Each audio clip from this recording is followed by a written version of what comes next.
The crack of knuckles against flesh echoed across the quiet campus courtyard like a gunshot.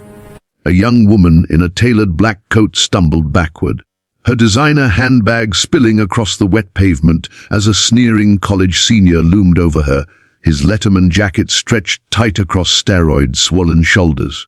The crowd of students formed a loose circle, phones raised, hungry for drama but too afraid to intervene. Then, from the shadows near the parking lot, a lone figure stepped forward, broad-shouldered, sun-browned, moving with the calm lethality of a man who had walked through hell and come out the other side unchanged.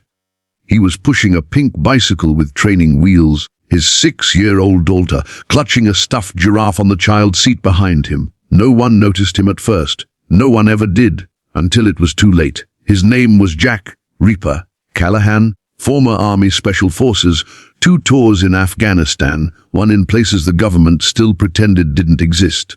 These days he wore faded jeans and a worn Ranger's hoodie instead of plates and a rifle, but the way he moved hadn't changed. He saw the girl on the ground, saw the fear in her eyes, that she was trying so hard to hide behind ice, cold defiance, and something ancient stirred behind his own eyes. His daughter Lily whispered, "Daddy, that man's being mean," and Jack's jaw set like concrete. He parked the bike, told Lily to stay right there, and walked straight into the circle as if the 23-year-old bully and his 4 friends didn't exist. The bully, Tyler Hargrove, captain of the lacrosse team and son of a state senator, laughed when he saw the older man approaching. "Mind your business, old man. This doesn't concern you." Jack didn't answer with words. He simply stepped between Tyler and the girl, placed one calloused hand on Tyler's chest and pushed. Not hard, just enough. Tyler flew 6 feet and landed on his back, the breath exploding from his lungs in a wheeze that silenced every phone recording in a 10-yard radius. The courtyard went deathly still. Jack crouched beside the girl, offered her a hand without looking away from the 5 young men now rethinking their life choices. "You okay, miss?" His voice was low, rough, the kind of voice that had once given fire commands in the dark. She stared up at him, green eyes wide, a thin line of blood at the corner of her perfect mouth. For a moment she couldn't speak. Then she nodded, took his hand, and let him pull her to her feet. That should have been the end of it. Tyler and his pack slunk away, muttering threats they had no intention of keeping. Jack picked up the girl's scattered belongings, handed her the sleek black leather wallet embossed with a silver crest she quickly tucked away. He never asked her name. She never offered it. She simply looked at him like she was seeing something she'd thought only existed in movies, whispered a soft "thank you," and disappeared into the crowd before he could respond. Jack watched her go, a strange ache in his chest he hadn't felt since the day he carried his dying spotter down a mountain under fire. Then Lily tugged his sleeve, and the moment was gone. Just another day in the civilian world he still didn't quite belong to. But the world, as Jack was about to learn, is smaller than any of us want to believe. 3 days later he was working the night shift at the industrial supply warehouse, pushing a pallet jack and trying not to think about the child support, hearing coming up, when his phone lit up with a number he didn't recognize. He almost ignored it. Then Lily's tired voice from the babysitter's couch flashed in his mind, and he answered. The voice on the other end was crisp, professional, and unmistakably wealthy. "Mr. Callahan, my name is Margaret Sinclair. I'm calling on behalf of my employer, Victoria Ellington, CEO of Ellington Global Industries. She would like to meet with you tomorrow morning at 9. It's regarding an incident on the Westwood University campus." Jack's blood turned to ice. Ellington Global, the defense contractor that had quietly funded half the private security ops he'd run overseas. The company whose board had denied his disability claim after a roadside bomb took most of his hearing in one ear and all of his faith in bureaucracy.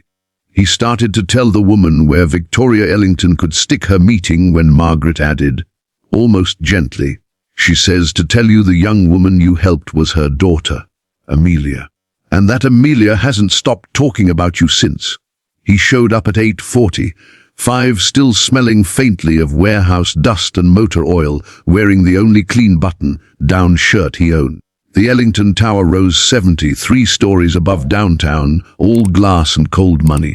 Security eyed his scuffed boots and the faint scar that ran from his left ear to his collarbone, but no one stopped him. The elevator opened directly into the executive suite, and there she was, standing by floor-to-ceiling windows overlooking the city, backlit like an angel carved from winter.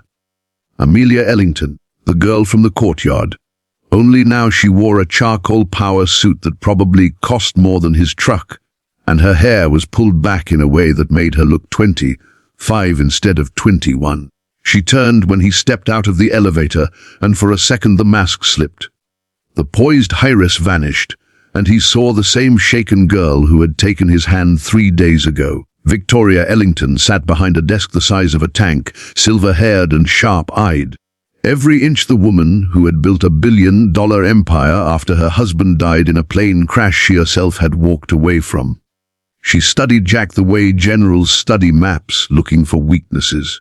Then she smiled, and it was terrifying how warm it was. "Sergeant Callahan," she said, using a rank he hadn't heard in 8 years. "My daughter tells me you have a disturbing habit of inserting yourself into situations that could get you killed. She also tells me you did it without knowing who she was. I find both things refreshing." Jack stood at parade rest out of habit, hands clasped behind his back. "Ma'am, I didn't do anything any decent man wouldn't have done." Victoria raised an eyebrow. "You put the senator's son on his back in front of 200 witnesses. Decent men don't usually walk away from that without lawsuits."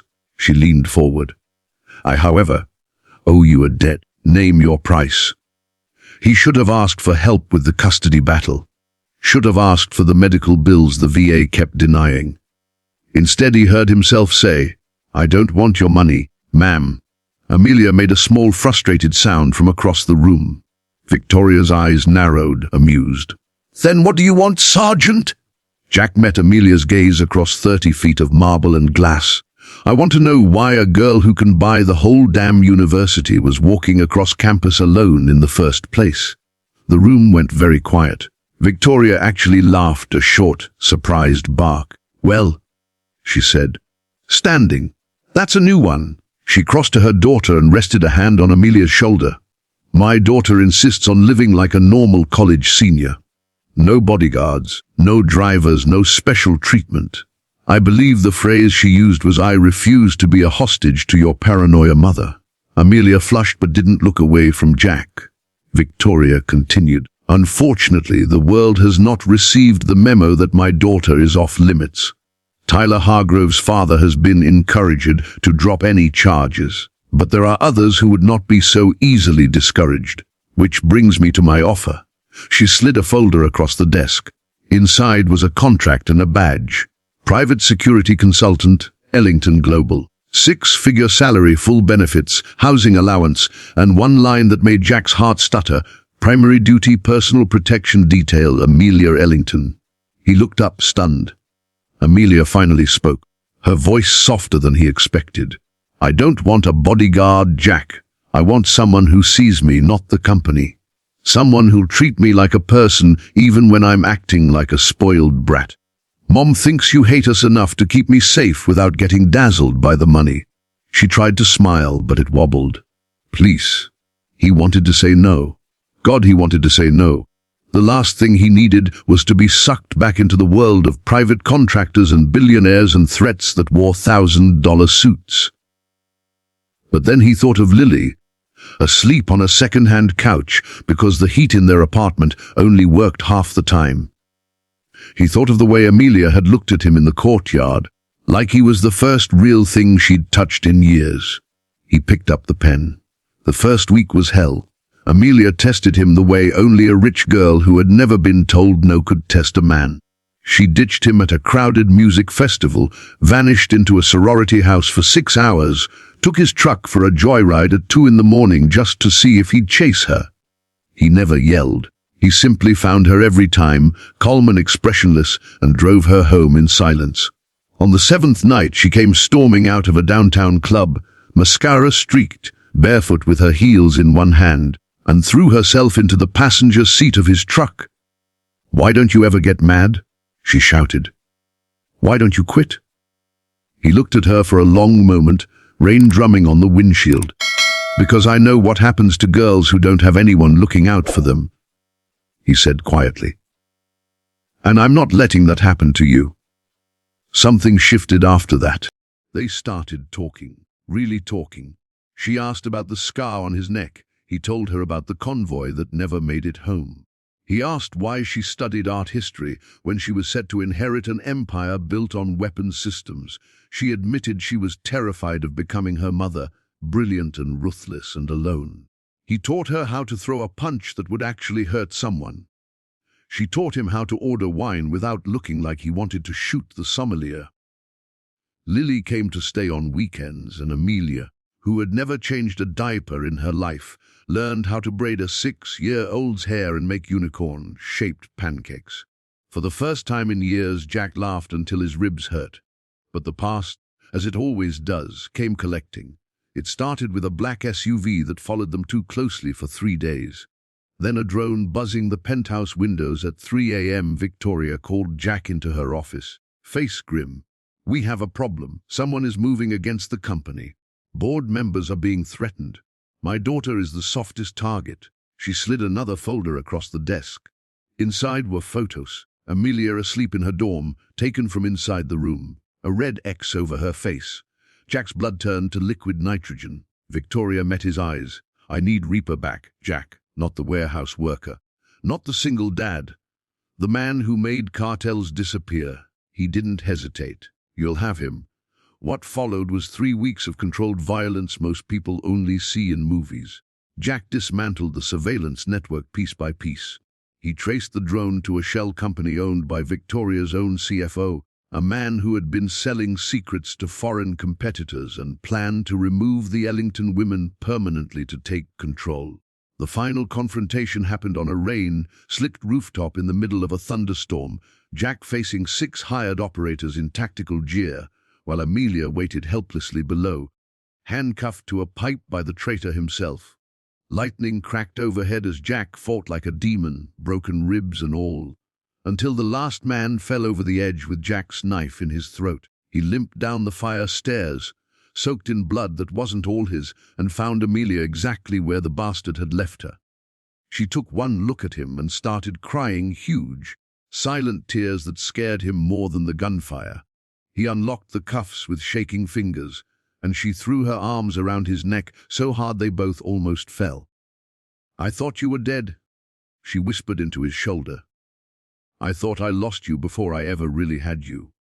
He held her like she was the only solid thing left in the world, and for the first time since he'd come home from war, Jack Callahan cried.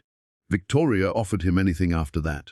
Partner, vice president, a seat on the board. He turned it all down. The only thing he asked for was a quiet house on the edge of the city with a big backyard for Lily and permission to keep doing the job the way he always had. No politics, no boardrooms, just protecting the people who mattered. Victoria smiled the first genuine smile he'd ever seen from her and handed him the keys herself.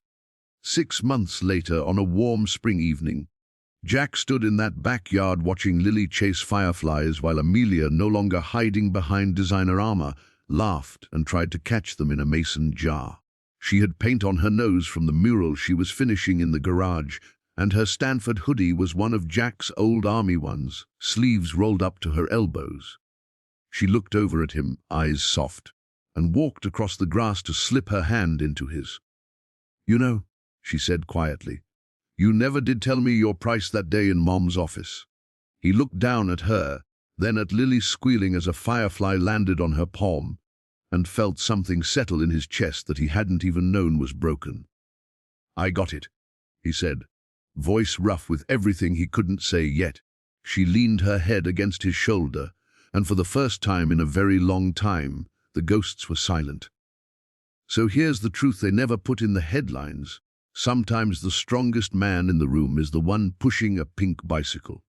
Sometimes the princess doesn't need saving. She just needs someone willing to stand in the fire with her. And sometimes, when the world tries to tell you you're nothing but a broken soldier with nothing left to give, the universe hands you a second chance wearing combat boots and a little girl's smile. What would you have done in that courtyard? Would you have walked away, or would you have stepped forward knowing it could cost you everything? Drop your thoughts in the comments, because I read every single one. If this story of quiet heroes and second chances hit you in the feels, smash that like button. Share it with someone who needs to hear that it's never too late to be the person you were born to be, and subscribe for more cinematic stories that remind us what real strength looks like. Until next time, stay dangerous, stay kind, and never ever back down. This is Reaper out.